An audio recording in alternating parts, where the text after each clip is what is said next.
soy La Morena, and today I want to talk about a comment that I often hear when I mention to someone that I am studying Japanese. Whenever I mention to a family or a friend or acquaintance that I am studying Japanese, I often hear, well, when are you ever going to use that? Or, you know, you'll never use that. And I mean, this comment really bugs me because the implication is you're wasting your time.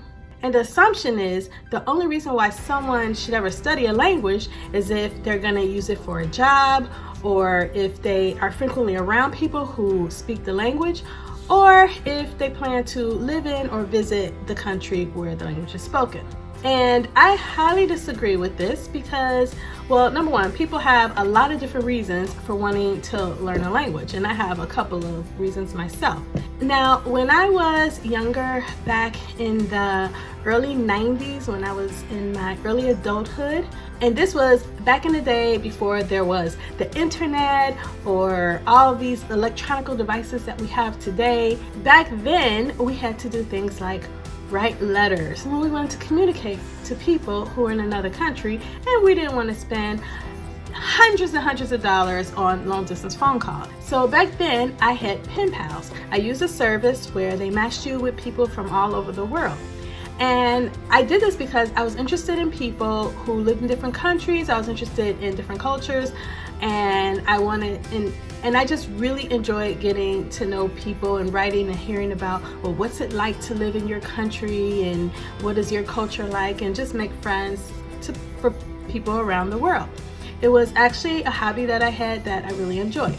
And I think in the time that I was doing it, I may have had around 50 or so pen pals. It was just really fun every day knowing that I can go to the mailbox and open the mailbox and there are letters in the mailbox. And I do miss that. However, I do know that it's much better now where you have people that you can just speak to by Skype or Zoom, and things are much more immediate. But the point is, back then, you know, back in the time of the dinosaurs when all these things didn't exist, I always had this interest, and it was a hobby of mine, and it was something I really enjoyed. Well, now, I mean, I still enjoy that. Now I don't have to wait a month in between each time that I want to communicate with someone to hear their response. Well, back then, the main language of communication was English because I didn't know other languages at that time. I mean, I was studying Spanish, but my Spanish was not at the level where I could really communicate with someone in that way in Spanish. I actually did try a couple of times or a few times with a few of my pen pals, but it didn't quite work out because I just was not at that level at that time. So it probably limited the people that I was able to speak with because, of course, I had to speak with people who also spoke English, and also their English was proficient enough that they could communicate with me. And I know that English is a language that many people around the world study, so it's not that it was hard to find someone who was able to speak English, but the point is that now that I am studying other languages, I'll be able to communicate with people in their native language as well as in English. So, and now I don't have to just wait and just write everything down and have it take a long time in between to be able to receive the letters. There are applications and companies that do language exchanges, just like there were pen pal exchanges back in the day, where you can find people in other countries to communicate with, and you can do it instantaneously on platforms like Skype or Zoom or Google Meet, Facebook, whatever. So of course, when people assume you'll never use the language, I think that is a false assumption, because I do plan to find people from other parts of the world like I used to do in the past, and I plan to talk with them, form friendships, even if it's just virtual. And just to mention that some of the people that I was pen pals with, I think I still keep in touch with 3 of them through Facebook. So one is from Australia, another from Japan, and another from Malaysia. And I actually met the one from Japan when I was living over in Japan. So she and I were able to get together and to meet. And besides being able to communicate with people from other countries, also if I know another language, that'll open me up to be able to watch movies or TV shows in the language where it's spoken, and also I will be able to read books in the language. So it even broadens my choices of literature, because I will be able to not only read literature written in my own language, but in other languages as well. So as I was saying, learning another language is just fun for me.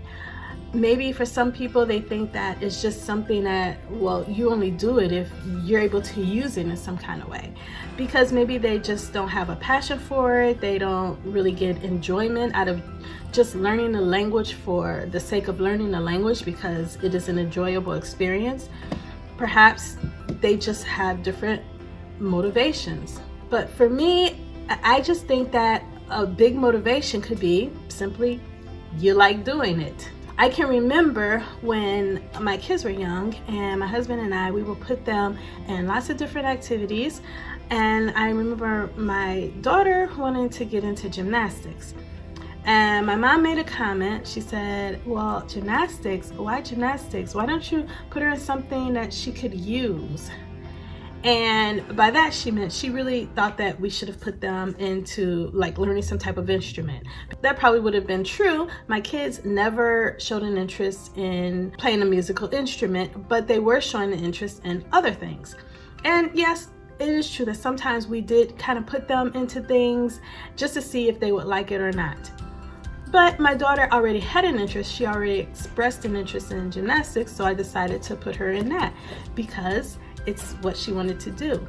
And I don't think that it should always be about something that you can use, yet she is able to use it. She's able to use it to enjoy herself.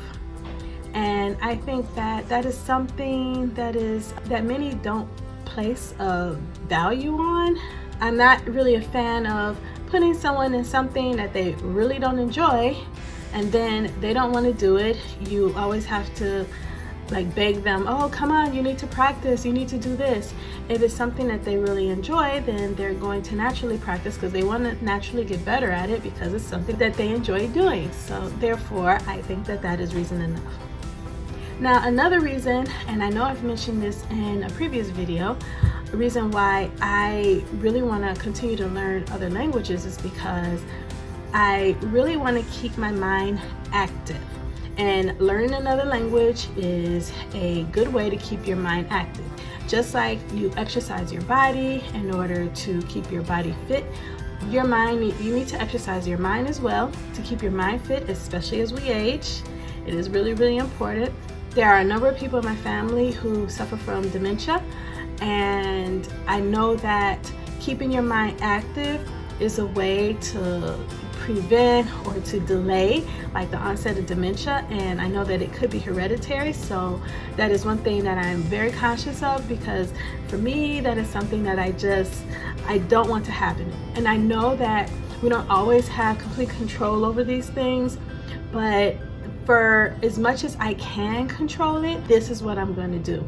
I'm going to try to do what I can to try to maybe either delay it if it's something that might happen to me, or completely prevent it if possible.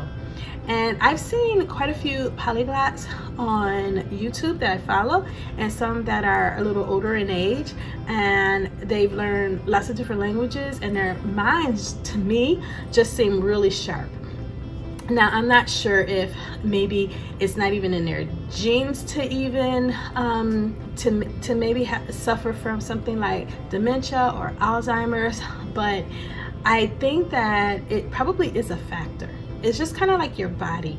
If you're just sitting around all the time and you're inactive and you're not using it, well, it's gonna show in your body. If you're up and you're active and you're doing things, if you're using your body is going to respond. Your body is going to be much healthier. And it's the same way with your brain. You have to work that brain out too in order to keep that brain active, because once you stop, your brain's going to think, oh, she doesn't need me anymore. I guess I'll just stop working. And there you go. You don't want to do that with any part of your body. And I think that your brain is and I think it's so important. I mean, a lot of people, when they talk about as they get older, they want to maintain good physical health. But mental health is so important because from watching family members who suffer from dementia and Alzheimer's, that is something that I know it's a burden I do not want to place on my kids. I want my kids to be able to enjoy life, and I know that once you have a parent that is suffering from that, it's either, okay, well, they go into a nursing home, which would not be fun, or the kids have to carry the burden of stopping their lives in order to take care of their parent, which is a noble thing for a kid to do. But I mean, I would really much rather my kids not have to do that. So therefore, I just want to do as much as possible because I don't want that to happen to me. So as much as control that I have over it, I'm going to take that type of control. So anyway, if you've made it to this point in my video, I want to thank you for listening to my rant. Subscribe to my channel for more content and give me a like. And please comment below your reasons for wanting to study a language that you are studying. So if you can write those in the comment below, I'm very interested in knowing what you have to say. And until next time, ciao ciao.